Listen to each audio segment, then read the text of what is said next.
Patuloy na nagbibigay serbisyo, pag-asa at saya. GMA Regional TV, kapuso ng bawat Pilipino.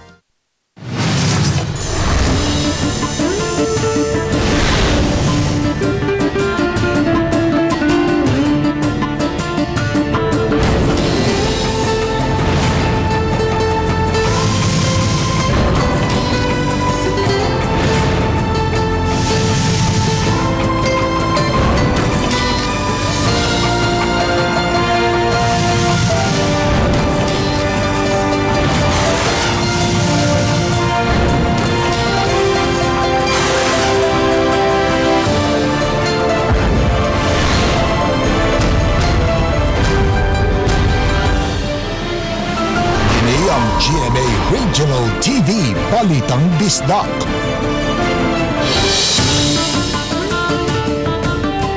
Maayong hapon, kini ang inyong GMA Regional TV, Balitang Bisdak, ang bugtong kasarigan, kasandigan ug kadangpan sa mga Bisaya. Sa ngalan ni Bobby Nalsaro, ako si Alan Domingo.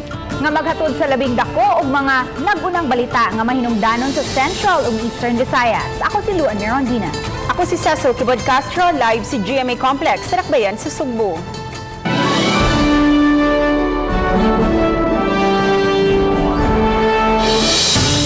Mga militanteng pundok naglihok protesta ato sa pagpahigayon kanong adlaw sa State of the Nation Address konsuna ni Presidente Rodrigo Duterte. Ilang gipadayag ang nagkalain-laing yang ngungo. Usa na niini ang sektor sa transportasyon. Apan wa kadugay ang mga relihista kay giurasan sila sa mga pulis. Ani ang report ni Nico Sereno.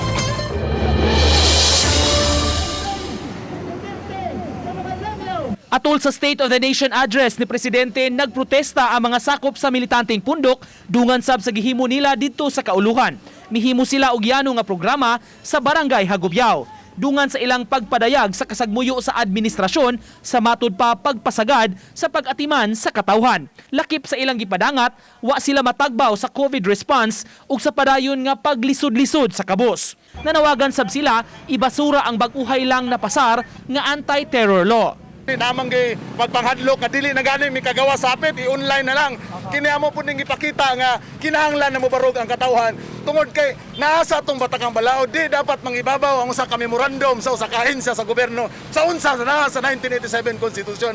Ang kahugpungan sa mga jeepney drivers nanawagan usab nga tugta na sila nga makapamasahero human sa pipila ka buwan nga pag-standby. Tungod sa mando sa mga langyaw ug mogresulta kini og gigamit na para namo gigamit ng pandemya para tuloy na nga ipisado ang ato mga jeep. Ug ang dako nga kasubo niini tungod pisauto ng jeep wala may programa sa mga driver. Ang kapulisan hugot nga nagmonitor sa ilang kalihukan. Kay ubos pa sa General Community Quarantine ang dakbayan, gidili gyud ang panagtapok o mass gathering. Apan gitugtan lang sila sa mga pulis nga mohimo og programa sulod sa 10 minutos. Tagaan lang ko lang 10 minutes to disperse kung dili ganin sila mapugos yun nila pagdakop kay kini ilang pagpuno-pundo karon ni sobra na sila og napo ka tawo. Violation ni sa ato ang sa atong protocol sa quarantine. Mituman ra hinuon niini ang mga relihista ug human sa ilang kalihukan nag-iyahay rasab sila pag-disperse ug na mauli. Uban ni June Solon, Nico Sereno, Balitang Bisdak. Suliran sa COVID-19 ug ang pagsulbad sa daotang epekto nini maoy nasentro sa ikalimang State of the Nation Address ni Presidente Rodrigo Duterte. Nagkalain-laing ahensya sa nasunong kagamhanan giawhang sa presidente nga mo pasiugda og mga programa aron makabarog og balik ang ekonomiya sa nasod ug paghatag og panginabuhian sa mga tao nga nawad-an og trabaho. Ang live report ni Nico Sereno. Nico.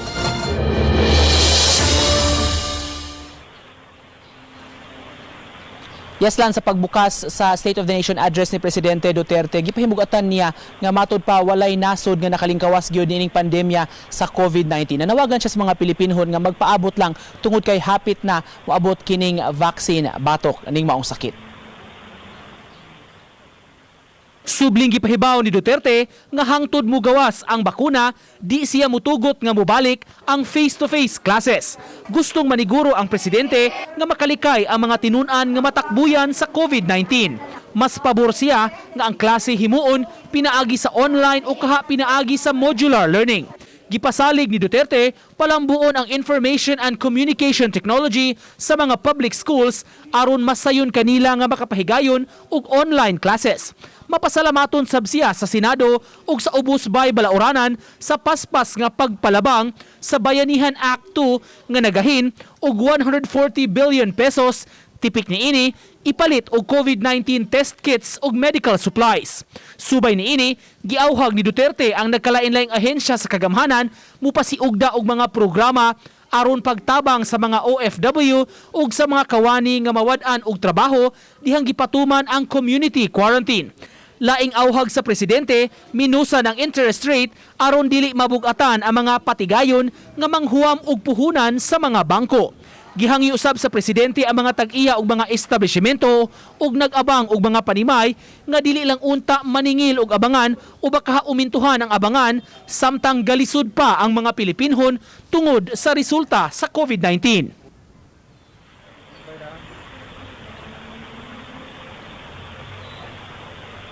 Laing mga gihisgutan sa presidente lan, kining panawagan niya sa Kongreso nga ipasar na ang death penalty alang sa mga drug cases. Doon na sab ni siya gihatag nga warning sa duha ka mga dagkong telecommunications companies dinhi sa Pilipinas lan nga palambuon pa ang ilang serbisyo kay gikinahanglan kini pag-ayo sa nasod karong panahona. Usa ka oras ug mga 40 minutos milanat ang sona sa presidente nga talagsaon karong tuiga gumikan kay limitado ra kaayo ang mga lawmakers nga nakatambong sa House of Representatives tungod sa hulga sa COVID-19 o kalaghanan sa mga opisyales mitambong lang sa kalihukan virtually pinaagi sa online. Bob, Alan? Salamat, Nico Serino. Unsa kahaang na sinating kalisod sa mga tao nga daan ang nag-anto sa kawadon sama sa mga mulupyo sa usa ka dapit sa pier area ning Dakbayan sa Sugbo. Apan inay mo reklamo, mipakita hinuon sila og kahayag nga babalik sa normal ang tanan dungan sa paglakip nila sa pagampo sa presidente sa nasod nga magmalampuson sa gubat batok ning pandemic. Ania ang report. Sa luyon ining kural nga sako nagpahipi ang gamayng komunidad sa daplin sa karsada sa Pantalan. Sila ang mihimo sa kural nga sako aron siguradong dili makagawa sa mga bata. Dili gani matawag nga barong-barong ang ilang gipuy-an kay igo-igo ra gyud kapasilungan. Way kurente ug yano ra usab ang ilang kinabuhi nga maghugoy-hugoy sa ilang mga silingan. Kulang sa pagkaon ug ubang mga kinahanglan apan positibo ang ilang panglantaw sa kinabuhi nga maabtan ra gihapon sila og tabang. Samta ang mga bata nga bisan og way mga gadget pang eskwela, apan damgo sila mga ginikanan nga makatapos aron mahawas sa ilang kalisod. Ingon ani nga kung bana wabay trabaho. Oh sir. Kugiunsan niyo pagsugakon. Ay naaman sa imo hatag diri sir kanang mga madriba. Ang diskarte sa panginabuhi usab ang gisaligan sa uban aron magkasugakod sama nining barbecuehan. Ako makita nga doon na sa panghatag yun ba? Ilabi na ako kay Purpose. Nanayog ko nadawat sa Ginoon. Pasalamat ko sa Ginoo. Salamat ko sa Ginoo. Salamat sa Duterte ngin ani sa gyapon iyang pagpatakaran sa mga tao. Kamo mga kaon may sa parsapa lang mga hinadlaw na luwas na ay nasad para ugma. Sa ikalimang suna sa presidente, sukwahi sa uban, kining mga kabos mipadayag sa ilahang suporta sa pamuno sa nasod. Ampun sa nga, maiglawas, nagaat pa sa lain pang panahon sa iyang serbisyo. Muna ako gaampun sa atong presidente. Bisan pa man sa nasinati nga grabing kalisdanan sa atong mga kakaigsuonan dinhi apan positibo gihapon ang ilahang panglantaw nga sumaabot ng mga adlaw makalingkawas sa gihapon sa krisis nga atong gisagubang. Kauban si Marlon Milgaso, ako si Alan Domingo. Balitang Bisdak. Taliwasan ni sa nating krisis karon sa nasod, pipila ka mga yanong tao ang mipadayag sa ilang pagsalig sa kasamtangang administrasyon. Matud nila, sulod sa 4 ka tuig nga milingkod si Presidente Rodrigo Duterte sa katungdanan, ubay-ubay nga mga kalambuan ang nasinati sa nasod. Aminado hinuon sila nga naglisod karon ang nasod pagbangon gikan sa pandemya. Apan malaumon silang may maayong balita nga malitok ang presidente sa iyahang State of the Nation karong adlaw. Naglaom mi ma'am nga kanang matabangan tanan, makadawat mi sa angay, makadawat sa about atong kuan ma'am, atong sa Naningkamot man atong presidente nga unta masolve ang kuan ba. Nga atong kaning problema sa atong nasod ba.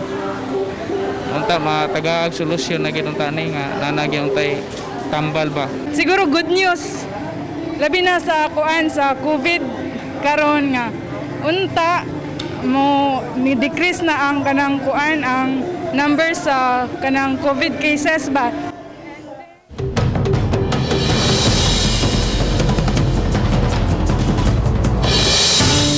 $490 ka matrabahante sa spa, salon ug barbershop sa Dakbayan sa Lapu-Lapu nga nawad-an og trabaho.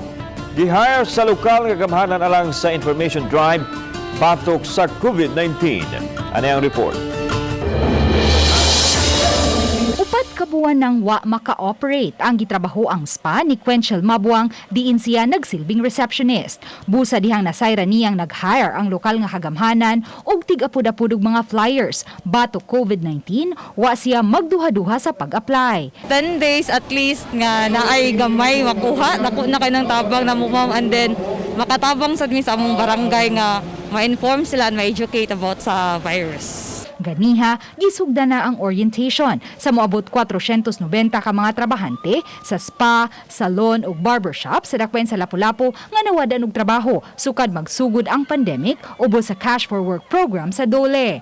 Magdawatan sila og minimum wage sulod sa napo kaadlaw nilang pagtrabaho isip tig-distribute sa mga flyers mahitungod sa COVID-19. Kani silang mga tawhan na ato ni gi-divide ngadto sa ilahang lain-laing barangay para lang sa paghatag og information. Hatag tag flyers tapos doon na po mag-istorya about aning safety measure nato sa katawhan. Matod ni Najel Banasya, crisis manager sa Lapu-Lapu City, gawa sa mga tricycle drivers nga nagrekorida, mga lungon nga gibutang sa mga quarantine control checkpoints, gikinahanglan pa ang dugang pagpasabot sa katawhan. Ang atong tuyo gid ani nga maundang nato ang community transmission. Kaysa pagkakaron na magyapon ang community transmission. Remember, ang community kaning COVID-19 will become a new normal. Sa pagkakaroon, moabot na sa 1,626 ang mga COVID cases sa Lapu-Lapu City. Apan 990 niini ang naka-recover na ug 69 ang mga nakalas. Uban ni Godfrey Rilien, Luan Merondina, Balitang Bisdak.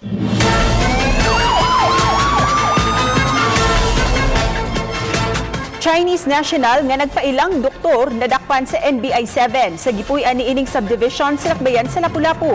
Nakuha gikan sa iyang posisyon ang nagkalain-laing Chinese medicine nga mokapin sa 10 milyones pesos. Ang uban giingong gigamit batok sa COVID-19. Ania ang report. Kini ang mga kinarton nga tambal nga nasakmit sa mga operatiba sa National Bureau of Investigation nga nagkantidad og kapin sa 10 milyones pesos. Nakuha kini sa posisyon ni Ki Liangping, kinsa nagpuyo sa usa ka subdivision sa Suong Mactan, Dakbayan sa Lapu-Lapu. Nakadawat og impormasyon ang NBI 7 sa kalihukan sa Chinese national nga namaligya og mga tambal ug nanawat pa usab og mga pasyente nga sasama niyang Chinese. Busa gipahigayon ang operasyon uban ang Food and Drug Administration kun FDA ug sa pakig-alayon sa kapulisan sa Lapu-Lapu. Actually nakita doon sa establishment niya bukod doon sa mga Chinese medicine na binibenta niya, mayroon pa doon mga hospital beds. And in fact, during the bypass, may nakitang isang Chinese din na pasyente niya. Wa makapakita og mga dokumento ang dinagpan nga usa siya ka doktor. Delikado kuno ang mga tambal sanglit walay English transcription. Apan nasuta sa NBI nga ang ubang mga tambal gigamit kuno batok sa COVID-19. Yun ang evaluation ng doktor natin na halo-halo nga. mayroong mga antibiotics, mayroong mga supplements din, at mayroon ding parang sa pang-COVID. Samtang itanggong na sa detention facility sa NBI 7 ang dinakpang Chinese. Apan dihang ikuhaan siya habig, dili kuno siya makaistorya og in English. Gigadak ng pasakanog kaso ang naasong Chinese national. Kauban si Marlon Milgaso, ako si Alan Domingo. Balitang Bisdak.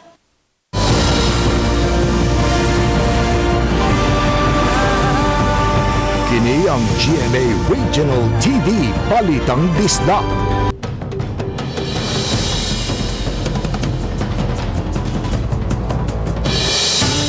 Dengan lawa mitungtong na sa kapin 16 milyones ang kaso sa nataptan sa coronavirus sa tibuok kalibutan. Hinoon sama sa mayaging semana, pabilin nga kapin sa 5 milyones ang aktibo nini.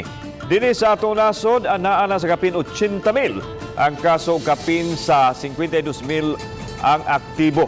Kapin sa 7,000 usab ang aktibo nga kaso sa Central Visayas o 154 active cases sa Eastern Visayas. Ano ang report ni Femari Dumabo. Sa data nga natala sa kalibutan kaganihang udto, miabot na sa 16.4 milyon ang kaso sa mga nataptan sa COVID-19. Hinundulan lang sa 6 milyon ni ining aktibo nga kaso, kay kapin sa 10 milyon ang recoveries. Ug sama sa niaging semana, kapin sa 600,000 lang gihapon ang natala nga patay. Dinhi sa Pilipinas, alas 4 kagahapon sa hapon, nakatungtong na ang data sa 80,448. 52,406 ni ining aktibo, kay 26,110 na ang nangaayo. Ananaw usab sa 1,932 ang natalang namatay sa nasod tungod sa COVID-19. Sa data sa DH7 alas 5 kagahapon sa hapon, ang Central Visayas adunay total COVID case nga 15,404, apan 7,458 na lang ang aktibo ug 7,194 na ang nakarecover. 749 tanan ang natalang patay. Sa maong kaso sa tunga-tungang Kabisayan, 2,992 niini ang gikan sa probinsya sa Sugbo, apan 1,707 na lang niini ang aktibo. May 99 COVID case ang Negros Oriental, 48 niini ang aktibo. Ang lalawigan sa Bohol adunay kinatibuk ang 80 ka mga kaso, 28 lang hinuon niini ang aktibo ug pabiling way kaso sa COVID sa lalawigan sa Siquijor. Ang dakbayan sa Subo ang naguna gihapon nga labing daghang COVID case sa Riyon 7. Aduna kini 8,739, hinuon 3,360 niini ang aktibo. Sa syudad sa Mandawi ang adunay 1,785 ka mga kaso ug 1,196 lang niini ang aktibo. Sa syudad sa Lapu-Lapu moabot sa 1,709 ang kaso, apan 1,119 lang niini ang active case. Sa Eastern Visayas, mitala na og 807 ka mga kaso. 154 na lang niining ang aktibo, kay naayo na ang 650. Pabiling tulo ang natala nga patay. Ako si Femari Dumabok. Balitang Bisdak. Di planuhan sa Dakbayan sa Talisay karon nga himuong isolation facility ang usa ka pension house sa Dakbayan. Si Lian Sinpulan sa report. Sa pagkakaroon, moabot na sa 685 ang total number of cases sa Dakbayan sa Talisay. Apan mas daghan gihapon ang mga nakarecover na sa balatian itandi sa mga active cases. 430 na ang nakarecover sa COVID-19 sa Dakbayan, samtang 181 ang active cases. Apan bisan pa man og milabaw na ang mga recovered patients, may giplano ang syudad nga dugang isolation facility. Gibutyag ni Mayor Samsam Gulyas nga gihan ay karon sa syudad ang paghimo sa usa ka pension house nga isolation facility. Hinuon may kategorya silang gibasihan kung kinsa lang ang mamahimong ipahilo na nga mga pasyente niini. Among giplano na we are in negotiation na of a new facility na ibutang dito ang ato ang mga actually among categorize as with comorbidities, postpartum. So adto dito sa amo ang bag-o na isolation facility na abangan. 60. Gidugang usab sa mayor nga eksklusibong abangan ang tibuok pension house. May mga protocols na usab silang giandam aron hapsay nga mapaubo sa quarantine ang mga pasyente sa maong isolation facility. May mga nurses usab nga moatiman sa mga pasyente, matod sa mayor, ug ubang mga trabahante aron moatiman alang sa ilang mga panginahanglan. We're still in negotiation now, but August 1 hopefully mag-start na. We're setting up protocols especially sa basura. So inigsod sa positive patient dito, hatagan sila 14 ka buok garbage bag So nanay protocols na ibutang siya sa hallway. So kwaon mga tao. Uban na natin Quiñones, Lian Singkulan, Balitang Bisdak. Usa ka kanhi tindera sa carbon ang mi-shift og bagong career ngadto sa pagkakargadora aron lang mabuhi niya ang iyang pamilya nga grabing apektado sa pandemya. Ato siyang ilailahon pinaagi niining report. Taliwa nining mga dagko nga mga sinakong kargamento dinhi sa bagsakan sa Cebu South Bus Terminal. Kinsay magdahom nga usa sa mga tig-alsa nini ang usa ka babae.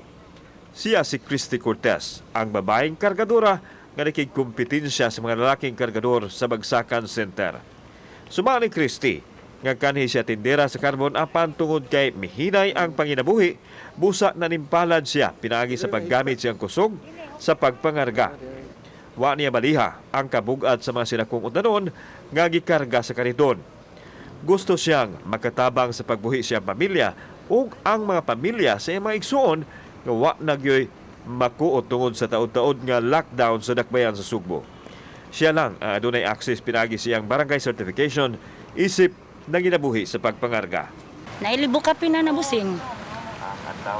Pero sa ako sang part god sa amo dito sa Mambaling, daghan sa ko gibuhi. Iyaan, anak sa akong iyaan nga walay trabaho. Bisan pa man sa kalisod apan nagpabilin siya nga lig-on nga maoy gisandigan sa iyang pamilya karon. Samtang dihangi pangutana siya sa iyang gustong mahitabo nunod sa State of the Nation address sa presidente. Amo ang gipaabot sa presidente. Para nako sir kanang isip mahug naman ko kargador. Kaysa una ninda ko ni undang man kargador. Pares na mo nga og dili og mangarga may kog mayong lawas. Pero kung maglawan pud ang lawas pahuway. Kanang ang hinabang ba. Kung nahimo ni Christy nga makigdungan sa mga lalaki sa panginabuhi, mausab kini ang diskarte karon sa mga tao nga inanay nang mibangon aron makasugakod sa hagit nga giatubang. Kauban si John Solon, ako si Alan Domingo. Balitang Bisdak.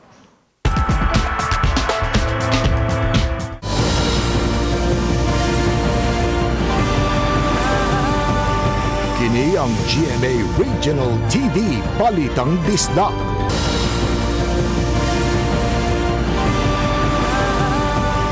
Kini ang GMA Regional TV Balitang Bisdak. Padaan karon nga nanawat ang Mandawi City Hall og application sa mga gustong manarbaho isip contact tracer. Daghan na ang nagsubmit karon sa ilang application sa City Hall sa mga interesado sa posisyon. Subay sa mas gihingusgang kampanya kontra COVID-19, muhire ang syudad og dugang contact tracers aron mapalapdan ang surveillance ug monitoring sa mga nakakontak sa positive cases. Kung mahimo buot unta sa syudad ang mga applicants nga adunay medical-related course o background sa criminology, 12,000 pesos ang suhulan nga itanyag sa syudad sa mga mahire nga contact tracers. Mga authorized persons outside residence apil sa dili pagawson sa mga dapit nga gipaubos sa granular lockdown. Gipahibaw kini ni Mayor Edgardo Labella human sa tigom nila sa IATF niadtong Sabado nga nagsuspenso usab sa mga quarantine passes sa mga dapit ubos sa granular lockdown. Sa gipagawas nga listahan adunay mga sitio o area sa 5 lang ka mga barangay ang gipaubos sa granular lockdown. Lakip niini ang Sitio Eha sa Barangay Guadalupe, si Mina Extension sa Mabolo, Tuada Compound sa Tisa, Sitio San Isidro ug Abellanosa Compound sa Barangay Kiyot ug Kelacalco sa Labangon. Samtang nabangalan ang usa ka patayng green sea turtle o pawikan alas 8 kagahapon sa buntag sa kadagatan sa Barangay Punta Cruz sa lungsod sa Maribohok sa Bohol. Gibanabanang mutimbang ang pawikan og 200 kilos, 1.27 meters ang gitas-on niini samtang 102 centimeters ang gilapdon. Gilubong ra hinuon dayon ang pawikan nga walay tag. Kinina ang ikaupat nga pawikang patay nga ilang nabangalan sa Bohol karon lang buwana. Sa miaging Hulyo 12, nabangalan usab ang usa ka giant leatherback turtle sa Kataban Island sa Talibon. Sa Hulyo 13 usab nabangalan sa mga mulupyo ang laing patay nga green sea turtle sa Garcia Hernandez. Ug sa miaging Sabado, Hulyo 25, laing higanting green sea turtle ang nabangalan usab sa barangay Ginsularan sa Duero. Ang sea turtles nalakip sa protected marine species tungod kay hapit na sila mahurot.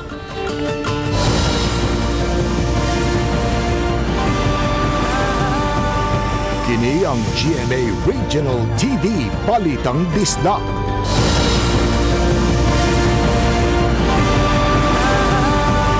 Kini ang GMA Regional TV Balitang Bisdak. Grupo sa mga jeepney operator supak sa plano nga pabiyaheon ang mga jeep di pasayrohan sa mga gagmayng karsada o barangay roads. Kaya duman unang ipahibaw sa Kapitolyo nga mitugot na ang LTFRB nga mobiyahe ang mga traditional PUJ sa PAN dili una sa mga highways kun dili adto sa mga gagmayng daan o feeder routes. Magsilbi silang support nga sakinan paingon sa highways nga may mga buses nagbahian. Apan ang grupo sa Piston, hugot kami supak sa maong plano. Mato ni Greg Perez kung mahinayon daw sa nagkakompetensya na noon sila sa mga tricycle sa mga gagmayng kalsada nga nanginabuhian sa maong mga dapit. Gawas nini, giingong ang ubang traditional jeepneys dili sab mapaigo sa ubang hagipot nga mga kalsada. Nanawagan sila nga katugutan na sila makabiyahe kay hilabihan kapiktado na ang ilang panginabuhian. Gipaagi sa usa ka drive-thru ang pag-apod-apod sa 25 kilos nga bugas sa lungsod sa Minglanilla. Kini aron mapatuman ang social distancing ug uban pang mga health protocols. Gawas sa 25 kilos nga bugas, aduna say mga dilata ug mga vitamins nga gipanghatag. Ang syudad na malit og 43,500 ka mga sinakong bugas alang sa mga tagalungsod sa Minglanilla.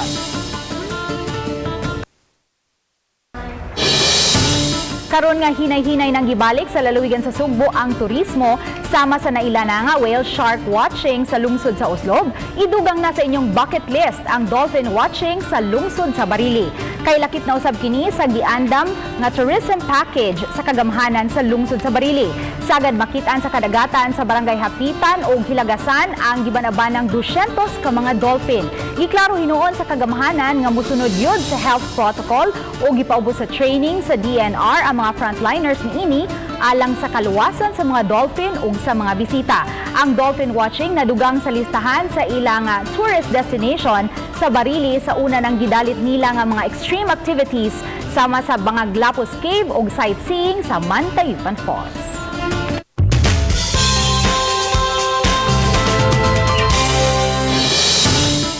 Huwag hunong ang mga pagpaningkamot gigihimo sa nagkalain-laing sektor alang sa panginahanglan, ilabi na sa mga medical worker. Usa kanila ang GMA Kapuso Foundation.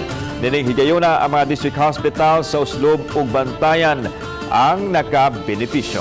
Ang report ni Marie Dumamo. Nagpadayon ang paningkamot sa GMA Kapuso Foundation aron mahatod ang mga tabang sa mga nanginahanglan ning panahon sa pandemya. Og ning higayuna gituyo sa Kapuso Foundation uban ang EFP Central Command og mga sponsors ang paghatod sa pipila ka mga panginahanglan sa mga medical workers. Nahatag ngadto sa District Hospital sa Oslob, sa bagatang bahin sa probinsya sa Sugbo ug sa Bantayan District Hospital sa Amihanan.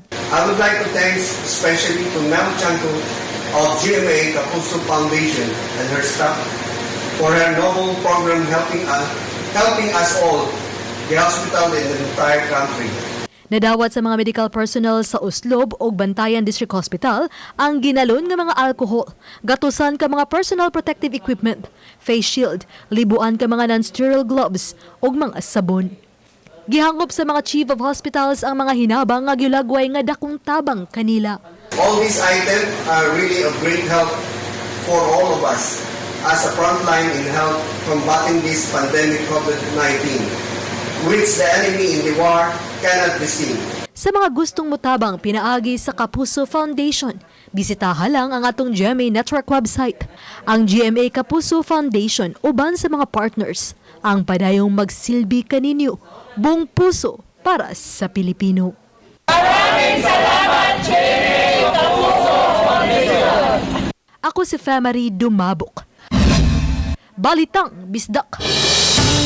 tanom nga gitawag og air purifier usa sa mga halinon sa mga potted plants nga nauso usab karon, ilabi na sa online selling. Dinhi sa Mountain Barangay naka-display ang giingong snake plant nga dili lang kuno pang masitas o dayan-dayan sa hardin apan makalimpyo pud sa hangin. Samtang nagkadiyang tanom nga kun kaniadto makita ra sa kilid-kilid nga mutubo sama niining gabi-gabi apan karon mahal na ang presyo. Gani, anaa sila'y mga tanom nga moabot na tag 1,000 ka pesos ang presyo, bisan og gamay lang, gipatubo lang sa kaang. Matod sa mga nagnegosyo nga misamot kamahal ang presyo, ilabi na sa mga online sellers nga patungan nila ang presyo. Kadtong mga halinon maoy sagad muburot ang mga presyo. Daghang salamat sa mga kapuso nato. Apil na ang anaa sa gawas sa nasod nga nakisayod sa mga dagko ug mga nag-unang balita sa rehiyon. Ako si Luan Merandina. Ug ka namang tanan dinhi sa Central ug Eastern Visayas, ako si Cecil Kibod Castro.